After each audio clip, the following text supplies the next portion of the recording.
Chapter 8. The Raven's Stone. The bell announced the big break. Matilda was chatting next to Ferry. They were best friends again. Every morning, she talked about her amazing dog, Shadow, who could understand everything she said. Matilda thought Shadow was trained because he could fetch her shoes and warn her when food was burning. She even saw him stirring a pot with a wooden spoon in his paw. Shadow seemed to walk on two legs more often than he walked on all fours. "You have to see him, Ferry. He's the biggest climber I've ever seen. Even bigger than you." But Ferry wasn't really listening. He was watching May read a fairy tale book by the classroom window. After many gloomy days, the sun was peeking through the clouds, casting a gentle light on May's hair. May was the daughter of Basil and Iris Flower. Her father owned the town's flower shop, Flowers, located on the ground floor of their home. Their house was the loveliest in town, at least in Ferry's eyes. Each window boasted beautiful flowers. Shamrocks, geraniums, violets, and stunning gardenias with pink petals shimmered from every corner. Wild roses and morning glories crawled up the walls, making them look like a colorful tapestry. It felt like the land of Fae, and May seemed like the queen of it all, always with a smile that lit up every room she entered. But that morning, she wasn't smiling, and Ferry could see what was bothering her. Biology was up next, and Miss Summer had given everyone a special assignment, planting seeds in pots and caring for the plants until they bloomed. All sorts of flowers were sitting by the window waiting to be shown to the class. Ferry had a large azalea, fresh and perfumed as if just picked from the garden in the middle of summer. May's flower, however, didn't seem to have grown much. It was a begonia with only a few frail leaves, which would have fallen eventually at the first gust of wind. The girl was trying to hide it, embarrassed by her flattened plant. "You know, my mum talks to her flowers all the time. She says it helps them grow." It was the first time Ferry was talking to May. The girl's big brown eyes studied him, and Ferry felt the air around suddenly become warm. "I've tried everything," she said in an almost whispered voice. "I've watered them and kept them away from the cold. I even used some special treatment my father uses to help plants grow." "What a disgrace," she sobbed. "The florist's daughter has the ugliest flower." "Can I take a look?" asked Ferry. "My mum loves gardening and I've learned a few things from her." The girl handed him the small pot, and Ferry examined the flower. Then, as if inspecting it closely, he whispered, his lips brushing against the withered leaves, "You'd better bloom, or else I'll find the worst weed and plant it in the same pot with you." He returned the pot to May, who observed with amazement that her flower didn't appear as sad anymore.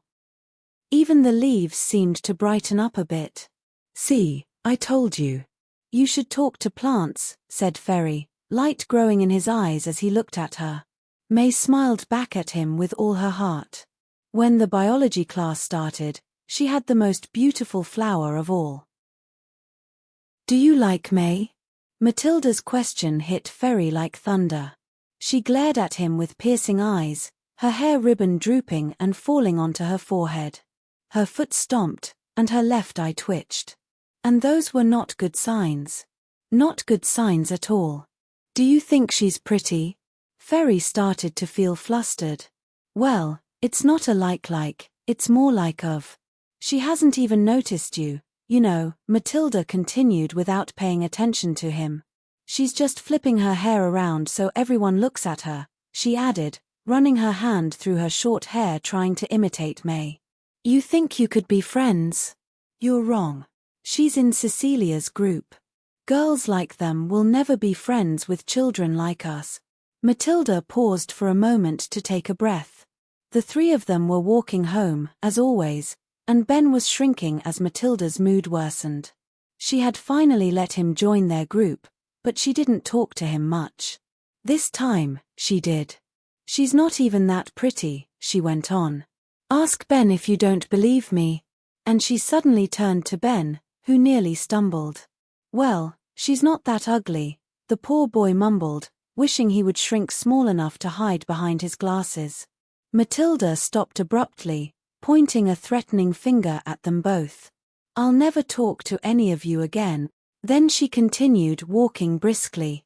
"She'll be all right," Ben reassured after she was no longer in their sight. "The fires are coming soon, and she'll forget about this." "What are the fires?" Ferry wondered. Now it was Ben's turn to wonder.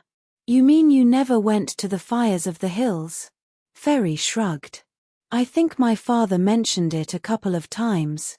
It's the local festival, a very old one," Ben continued in a low voice, like an old man telling a story to his grandchildren.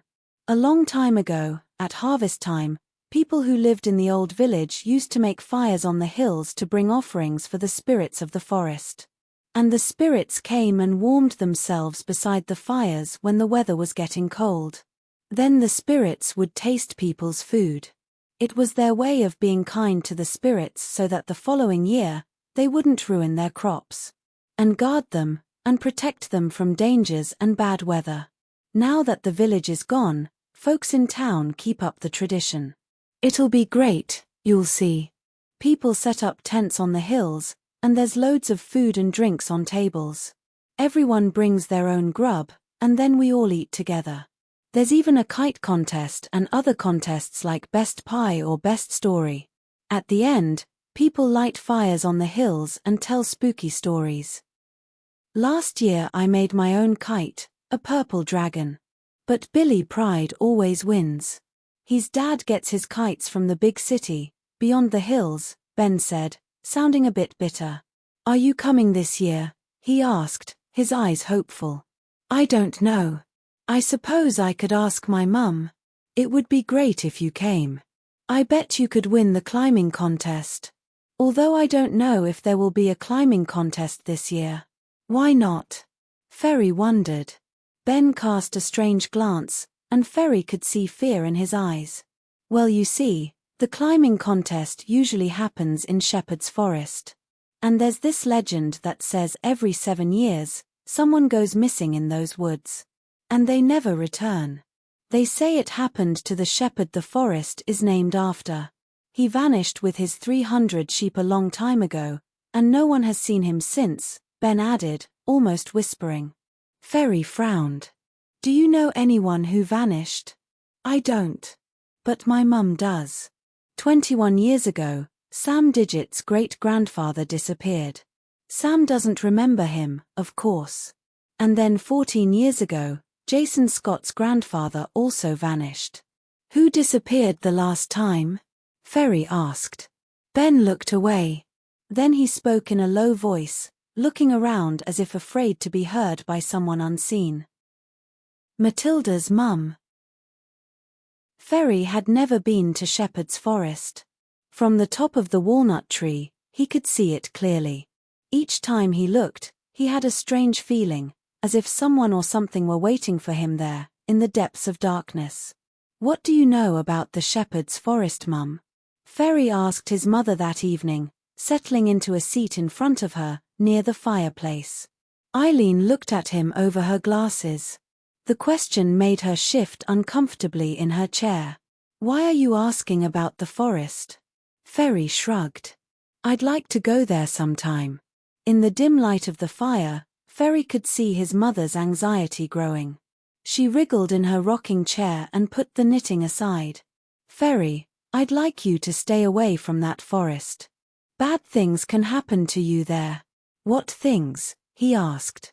"Well, to begin with, you might get lost because the forest is large and dense. Then there are many dangerous animals like wolves and bears. And there are also stories." "What kind of stories?" asked Ferry.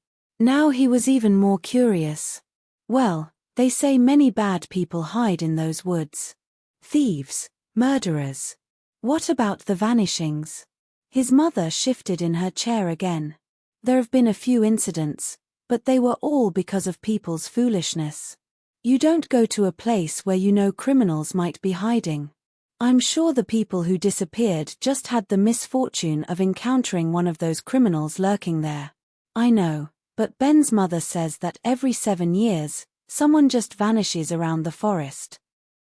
Those were just coincidences, nothing more, she said, her voice rising, which was unusual for her.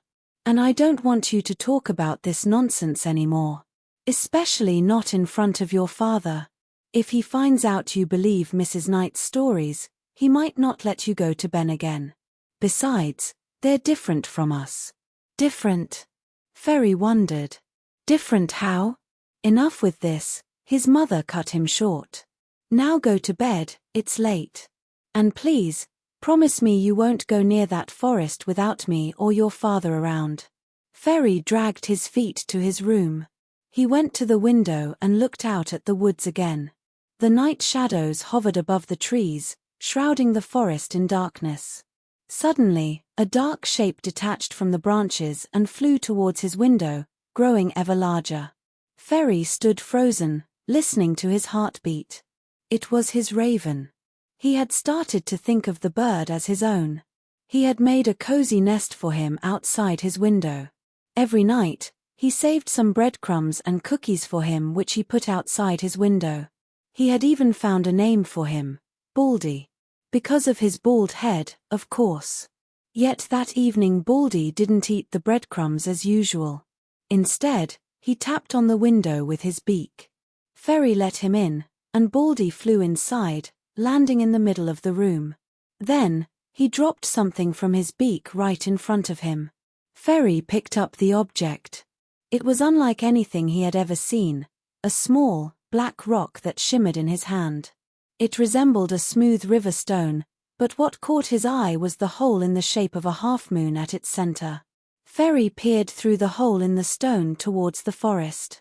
And the forest burst into life before his eyes. Glowing orbs flitted among the trees, appearing and disappearing like elusive sprites. Ribbons of colored light swirled above as though hues of a rainbow broke apart and swirled in the air. Ferry's raven, perched quietly by the window, suddenly took flight. Ferry watched as the bird glided slowly toward the forest. But something was different. His raven didn't look like a bird anymore. It seemed to transform into a winged creature, resembling a human with dark, shiny feathers. Though Ferry couldn't make out its face, it appeared to be a giant birdman. Then the creature vanished into the darkness of the woods, blending seamlessly with the trees and the night sky.